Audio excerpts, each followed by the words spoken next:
নমস্কার, গুরু কৃপাহি কেবলম। আজকের আলোচ্য বিষয় নামের আদ্যাক্ষর অনুযায়ী জাতক জাতিকাদের চরিত্র। নামের আদ্যাক্ষর অনুযায়ী জাতক জাতিকাদের চরিত্র। আমি বিগত কয়েকদিন আগে এ থেকে যে পর্যন্ত যাদের নামের আদ্যাক্ষর এ থেকে আই পর্যন্ত আলোচনা করেছি, আজকে যে নিয়ে আলোচনা করব।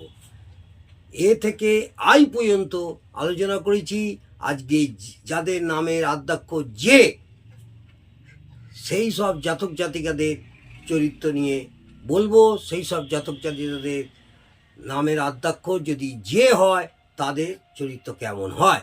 যেসব জাতক জাতিকাদের নামের প্রথম অক্ষর যে, নামের প্রথম অক্ষর যে, তারা সর্বদা এগিয়ে যাওয়া পছন্দ করে। তারা সর্বদা এগিয়ে যাওয়া পছন্দ করে। এরা উন্নতি করে ও তার জন্য অহংকার অনুভবও করে।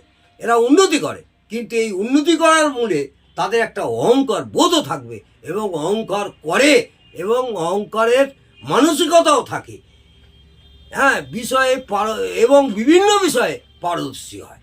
এইসব জাতক জাতিকারা বিভিন্ন বিষয়ে পারদর্শী হয়। পরিশ্রম করার ক্ষমতা ও মানসিকতা দুই থাকে। এই সব জাতক জাতিকাদের মধ্যে পরিশ্রম করার ক্ষমতা এবং মানসিকতা দুই থাকে।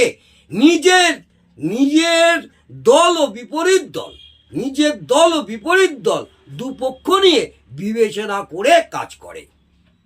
এদের মধ্যে একটা বিবেচনা বোধও থাকে। সব কিছু যুক্তি দিয়ে বিচার করা পছন্দ করে, এবং প্রত্যেকটা কথার মধ্যেও একটা যুক্তি এইসব জাতক জাতিকাদের থাকে। এদের নাম দেশে বিদেশে ছড়িয়েও পড়ে। কিছু কিছু ক্ষেত্রে দেখা গেছে যাদের নামের আদ্যাক্ষর যে, এদের দেশে এবং বিদেশেও নাম ছড়িয়ে পড়ে।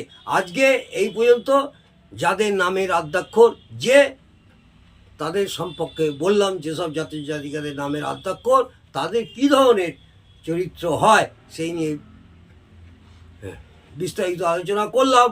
আগামী দিনে কে নিয়ে আলোচনা করব, যাদের নামের আদ্যাক্ষর কে, সেই সম্পর্কে বিস্তারিত আলোচনা করব। যদি ভালো লাগে অবশ্যই লাইক, কমেন্ট এবং সাবস্ক্রাইব করতে ভুলবেন না। নমস্কার, জয় মা তারা।